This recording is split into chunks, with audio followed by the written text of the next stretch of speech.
My name is Kadaria Ahmed. I'm primarily a journalist, although I guess media entrepreneur as a title has been added to my name because I run a production company that makes documentaries and accountability-led town halls. And then at the same time, I run a radio station here in Lagos called Radio Now 95.3, which I founded. Mostly forcing politicians to answer questions that they don't want to do, mostly putting them in front of people that traditionally they haven't, sort of spoken to, so like their constituency.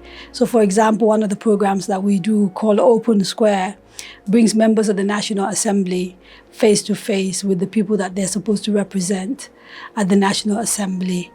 We did the first of that series last year. No, not last year. Last year was election, the year before elections. And it was the first time that senators across Nigeria and House of Rep members across Nigeria had sat in a room, televised conversation with the members who elected them, the people, citizens who elected them.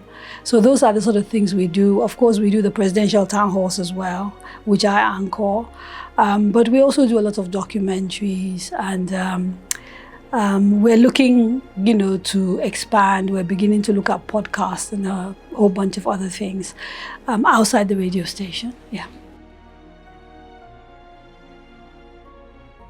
I think for the most part, at some point, it became almost like a challenge for them because I became the person that was doing the hard interviews. And so it was, I think, a question of, would we be able to go and get the better of her? It has shifted a little. They've become a little bit more wary, and it's a bit harder to get them to sit down with me now. It's not like before. Yeah. I left the BBC at the peak of my career. I'd spent 9 years there, starting out as a junior producer, then becoming a senior producer, working first in radio, but then also spending a little bit of time across other parts of the BBC, doing a bit of television. And there came a time when I felt I would not be allowed to go any higher, despite the fact that I thought I was as good as the people getting the promotions and all of that. And everybody thought I was mad because, the time that I left the BBC was one of those sure bank careers. So it's not like today where, people are not keen on sort of full-time roles and people, the environment is such, and I think employment has changed, the economy has changed, that people are now able to sort of jump and do multiple things and survive. During our time, job security was everything. And a job at the BBC was just a job for life, right? With a decent pension attached and all of that. And everybody was trying to get into the BBC.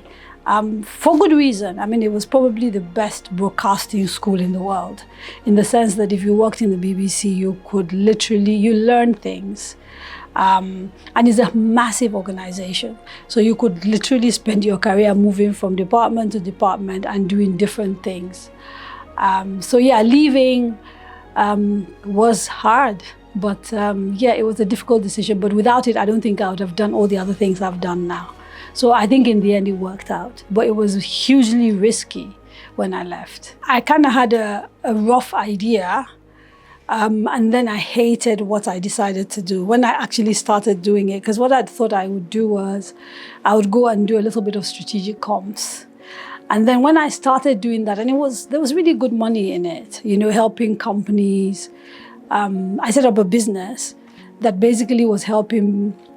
So it's a two-way traffic. So Nigerian companies wanting to do things either in the UK or in the States, helping them put together road shows, that sort of thing. And then those who were sort of trying to come into Nigeria, helping them with a bit of risk analysis and all of that. And a little bit of sort of PR, right, for those road show and comms. And I absolutely hated it. I did it for about 2 years, made decent money, but it really was not where my passion, was. So I stopped. Yes, I stopped and tried to find my way back into journalism. Luckily for me, within that period, hobby decided we needed to relocate to Nigeria. So I carried the kids and we moved back here. And for a little while, I think I spent a year doing a bit of strategic comms, no, a year and a half. And then a newspaper was set up called Next. You guys are probably too young. But Next basically changed journalism in Nigeria. It was the foremost investigative paper. As a result of them coming into the market, literally every newspaper rebranded, had to up their game. They were the first to be online, first to do pigeon news, all these things that you guys now see as normal, Wazobia and all of that. That was not the case when we started. And I ended up editing Next for 3 years. Yes. So I ended up taking a job as a newspaper editor. Coming from broadcasting, that was quite a trip.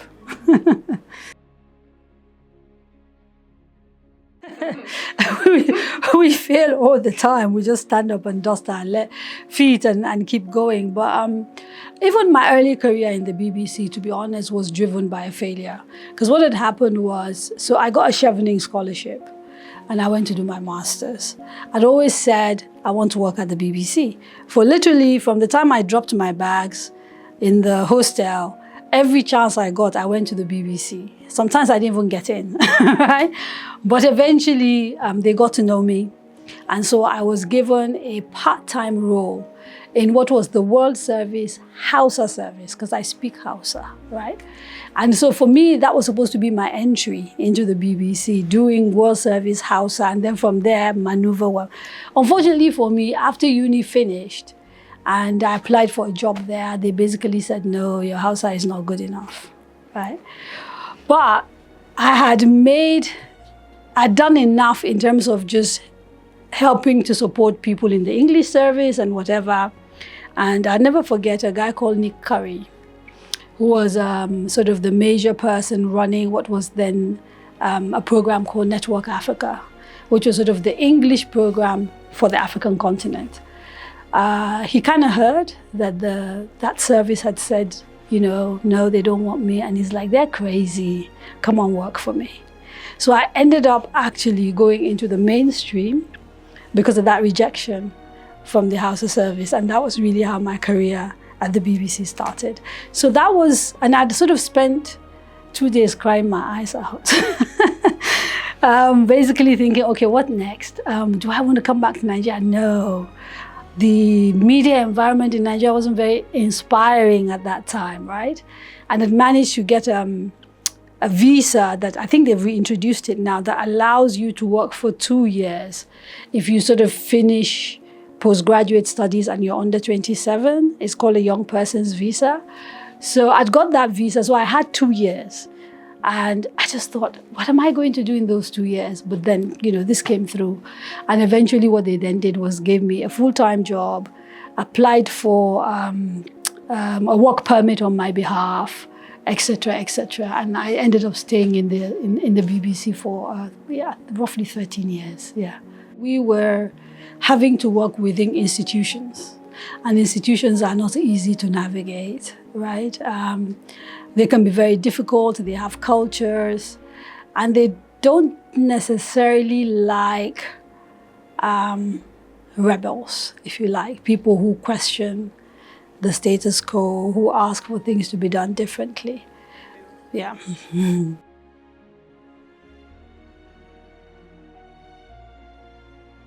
So to answer your question, have I ever dealt with self-doubt? I continue to deal with self-doubt. And I'm not too sure it's actually a bad thing in the way that people present it. Because I think if you're constantly questioning yourself, the chances are you will be working to make yourself a better person. I think we have a duty until the day we die to strive for our higher selves. And this is both professionally, but also in our personal lives, right? Seeking to become better can actually be propelled by self-doubt, as long as it doesn't paralyze you, right? So it's a delicate balance between wanting you're thinking to yourself, okay, am I good enough, to the extent that you don't do anything? But if what you're thinking is, oh, maybe this is not good enough, how do I make myself better? Then it actually works. And so I continue to doubt. I think it would be delusional, in my view, for any person to think they are it. I genuinely don't see people who think they are it improving themselves. So self-doubt can be healthy if what it does is lead to growth and always striving for, to be better, right? That's not to say that people should dwell in it. I don't know if you understand what I'm saying. So the mind is a powerful thing. Self-talk is a thing. What many people don't realize is what we tell ourselves often is what we become. So you have to have tools that allow you to snap out of feeling sorry for yourself. And it may well be that there'll be times when you have to spend time wallowing, because you're allowed to be sad. You can't have a life where everything is perfect. And I think accepting that life will do what life does, your job is to just navigate it. When the bad times come, you live through them, but knowing and telling yourself that this is just a temporary thing is going to get better. And then when it gets better, you run with it. So I suffer from depression, for example. I've done so all my life. And what that means is that there are periods where I can't function completely. No matter how hard I try, sometimes can't get out of bed. But the thing is, if you cannot, I think what a lot of people do is they fight it. And in fighting it, what you end up doing is you beat yourself up, you feel guilty. And I used to do that too. But what I've learned as I've grown older is accepting that this is where you are. This is an illness. It will come and it will pass. So let it do what it is going to do. And then when that period is gone and you wake up, just hurry up and finish all the things that, you know what I mean? Because you then go into a very productive phase. So you learn to live with these things, because life is life. There's nobody, and even if they put out a front out there that their life is perfect, it never is. There are ups and there are downs. Nothing in life is permanent, including good times. To be honest, though, my depression is caused by my ADHD. So it's not depression itself. You know what I mean? Is I have ADHD, and sometimes that can trigger depression. But there are tools. And it's really about just taking responsibility for your life and deciding to look after yourself and finding what you need in order to be able to function, right? So, yeah.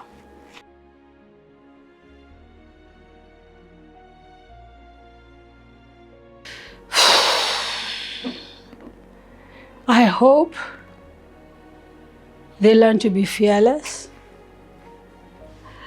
I hope they learn to be loud about their talent, their ambitions. I hope they refuse to shrink. But in practical terms, in terms of the work I am doing, outside sort of, hoping that people, all those values that I sort of talk about all the time, I do some practical stuff.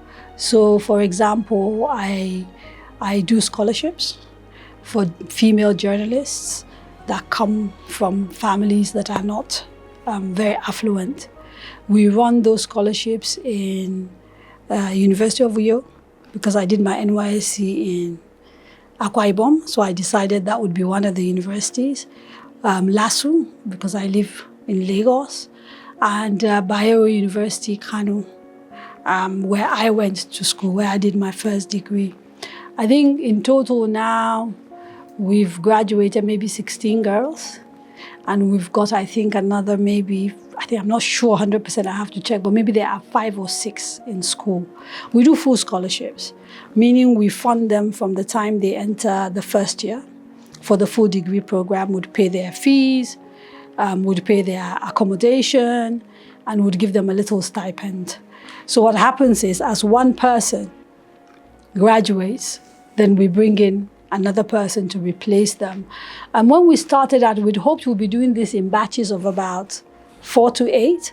But the Nigerian university system has become so messed up with schools being closed and all of that. So the timing is all over the place. So we have, students that sort of start and then don't finish in another, 3, 4 years. Recently, I expanded the scholarships to include men.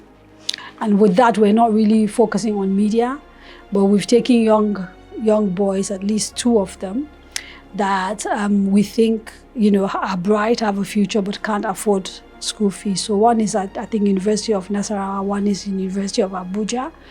And I also gave, a scholarship. I don't know if you guys know Betty Abba, who runs like an NGO that deals with a lot of the poor around Lagos, especially those homes that get displaced, where when gentrification comes, they chase them away.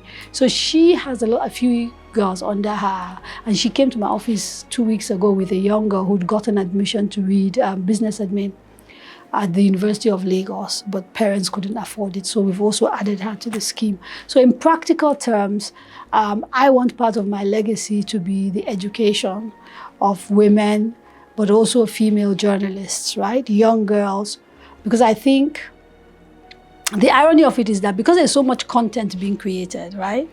And we live in an era of sort of information overload. People assume journalism is no longer relevant. Actually, it is at this time that we need it more than ever, because the world is going to get crazier. It's crazy now, it's going to get crazier.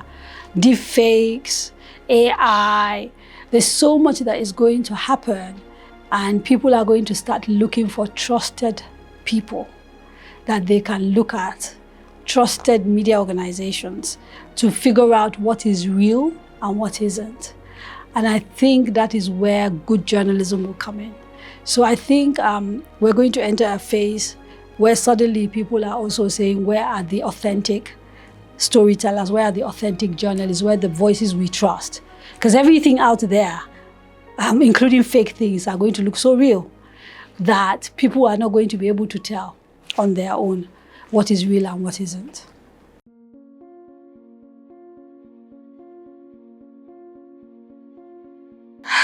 Honestly, I have a tunnel vision. Because my view is, if you allow yourself to be distracted, you're never going to get to where you're getting to. So I'm a bit bullish sometimes about the way I operate. And it might seem like I'm being insensitive, but I think it's recognizing that if you don't focus and you get distracted, you're never going to end up where you want to be. From the point of view of I'm not afraid of confrontation. You know what I mean? And I think the fact that I'm not afraid of confrontation does mean people are a little bit more careful around me. I'm not quite sure that other women are treated in the way that I'm treated. You know what I mean? So for example, you talk to young girls and they talk to you about like sexual harassment in the workplace, that sort of thing. I've never had that, right? And I think part of it is how you sort of project yourself. People have said to me, oh, that looks like trouble coming, and nobody wants to. So I think even when we are vulnerable, and I'm vulnerable in many ways, but there's a front you put out, right? Sometimes you have to protect yourself so that people don't see that vulnerability, so that they don't take advantage of it. Having said that, still, there are situations where opportunities are not given to you, and there's nothing you can do. But my thing is that you said I can't do this does not mean I can't do something else, right? So I'm always like, if you block this road, I will try and find another road to get to where I'm trying to get to. And I think it's about that. I think it's really important that women understand we live in a patriarchy. So I'm a feminist, and I'm proudly feminist. A feminist, they've turned it into a bad word in this country.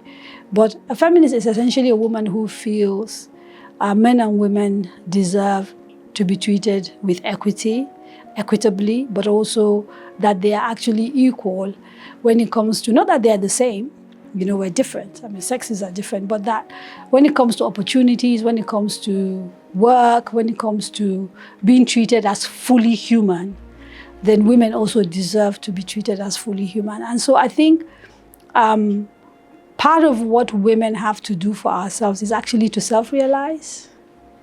And I think when you self-realize, when you are doing what you should be doing, pursuing your passion, there's a certain confidence that comes with that. When you educate yourself, when you don't need to ask anybody for money and you're looking after yourself, it is easier to navigate patriarchy. It's not that nothing ever happens to you, but you would have done enough to sort of help yourself make your journey easier. So every woman needs to go make money.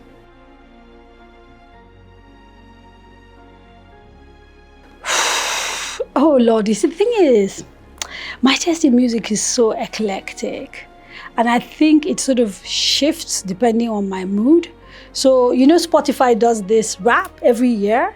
So if you look at my rap from 2 years ago, which was a lot of essentially country music, crazy, a lot of jazz and all of that. And then this year when I got my rap, it was Afrobeat. I know, it was a bit of Lamar. It was, you know what I mean? So there are many. It's kind of difficult. I honestly think depending on the mood. So I'd listen to John Coltrane and Miles. You know, there are days when that is what I need to do in order to even create. You know what I mean? Because I write, right? And I design shows and all of that. But there are days when essentially all I want to do is do, what's his name? Leon. He's just dropped an album end of last year and I'm sort of obsessed with it. So I've been sort of playing it on repeat, right? So I do R&B, I do jazz, I do country, I do reggae, whatever is, you know, the mood, yeah. And I'm learning to play the sax. I gifted myself a sax, yeah. I am actually trying to, and I've had people shout at me that I shouldn't. But there's this high life song by Victor Olaya, Sisi Jowo. I'm trying to learn it. But my friends think I'm stupid. I should be learning something by Coltrane, you know, or something. But I like high life. So yeah, that's what I'm trying to master. 3, 2, 1, action. Happy International Women's Day.